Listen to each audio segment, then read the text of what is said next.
Hey there, welcome back to 358 Outdoors. I'm Matt, and this is part 2 of the initial load development for brand new Tikka T3 light stainless in 308 Winchester. But first, a quick look at part 1. We took brand new Starline brass, we prepped the cases, and we got them primed ready for powder. Now we're going to look at our powder selection and why we chose the powder we did, and then briefly how I go about the way I do load development. And then we're going to go over bullet seating depth, and set up the die, seat the bullets, and get them ready for the range. So I appreciate being here. We'll get started. As you can see, there are many resources available to the hand loader. You don't necessarily need to have this many, but I would recommend getting a few for the sole purpose of being able to cross-reference the load data between manuals. You'll quickly learn that some manuals will offer, or not offer, but list powders that are not listed in the other manual. And likewise with charge weights, you'll see some manuals will list a higher charge weight for the same bullet powder combination than other manuals. So again, it's just a good idea to make sure what powder you're using is the correct powder, and also that the charge weights that you're using fall within the envelope in each manual. So anyways, pretty good idea to have more than just one. Okay, the method I'm using today is a method I've used for a while, and it seems to have worked well. Certainly by no means the only way to do it, so I'd recommend just finding a way that you're comfortable with, that makes you happy, and stick with it. So today I'm starting with 15 cases. I'm doing 5 loads of 3 shots each. The only difference between each load is a small incremental change in powder. We're using IMR 8208 XBR. We've selected that powder because in the past it's worked well, so figured since this is a brand new rifle with no data on it, why not? It'd be a good spot to start. So the book has a minimum load of 39.0 and a max load of 44.2. We're actually going to start at 41, and we're going to go up in half grain increments until we get to 43.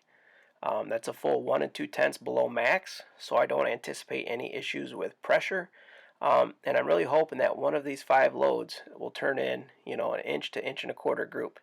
And typically, when you have a large batch, one of those is going to have potential. It may not be perfect, may not be exactly what you're looking for, but it's going to get you started out on the right foot.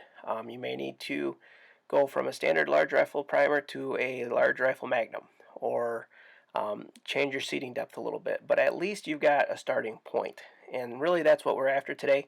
If I find one that falls in that inch to inch and a quarter, that's what I'm going with. I'm not going to mess around with it anymore, because frankly, again, what we're doing, I don't need anything better than that. So anyways, we're going to continue the load development here for this 308, and stick around. We'll see you soon.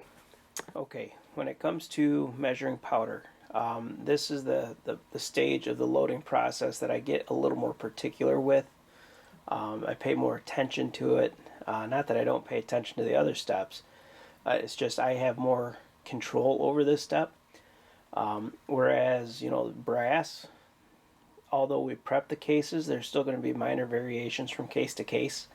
Projectiles, although Hornady puts out a good product, there's still going to be minor variations from each projectile to the next. But when it comes down to powder, I do take that extra step. I first use the automatic Charge Master there on the left, and then I'll dump that into the balance beam scale there on the right, for a couple reasons. Primarily to see if the charge is accurate coming off the Charge Master, but that also tells me if the calibration on that scale is going. So it can alert me to, the scale needs to be recalibrated. And then I don't know if you can see it, but behind the balance beam scale, there's a little trickle charger there that will assist me in the event that the charges do come out a bit light. Then I can trickle the granules in to balance that beam out. Then obviously, we'll put the powder in the case, and then once we get done with those, we'll move on to seating. Okay, so this is what this will look like. I've got 41.0 put in on the automatic charger. I got the balance beam all set to go. So all we're going to do is hit dispense.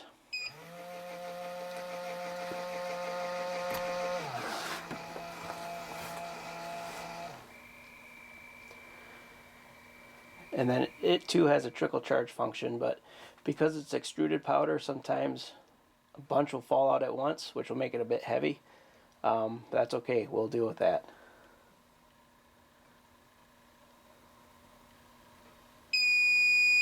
Okay, so that signifies we're at 41. Come over here to the balance beam.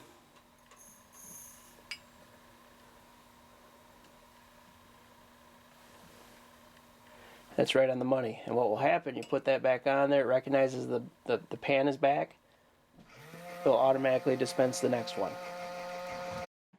So after we pour the powder, what we then need to do is seat the projectile. But before we do that, we need to determine the overall length that we need to seat to. So this little tool right here is going to help us out. It's called the Hornady Overall Length Gauge. Basically, it comprises of three components. You've got the rod, you have the modified case, which is threaded onto the rod, and then you have the comparator, which is put on your micrometer. Now the mouth of the case is just big enough to drop the projectile in, and what you're going to do is you're going to feed that into the chamber. You're going to press the bullet out till it touches the rifling, and then you're going to measure it. So let's show you what that looks like. Okay, so we've got the bolt removed from the rifle. We're going to take the modified case and we're going to insert it into the chamber. And then once it's there, you're going to want to advance that plunger until the projectile contacts the rifling. And once you feel that resistance, you're going to want to stop. You're then going to back the case out of the chamber, and from time to time, that projectile is going to stick. So you pick up the rifle, tap it a little bit, it should come out. And once you have it, put it back in the case, and there you have the maximum load length for that projectile. And it's measuring it from the base of the case or the head of the case up to the ogive. And when you seat the bullet, you're going to want to seat it less than that length. Anything less than that is going to give you some good, safe ammunition. Okay, now that you've got the seating depth determined, let's get the die set up to do that. What you're going to want to do is you're going to want to take an uncharged case, go ahead and put it in your shell holder, and slowly run the ram all the way up. Next thing you want to do is put your die in and thread it down until it makes contact with the neck of the case.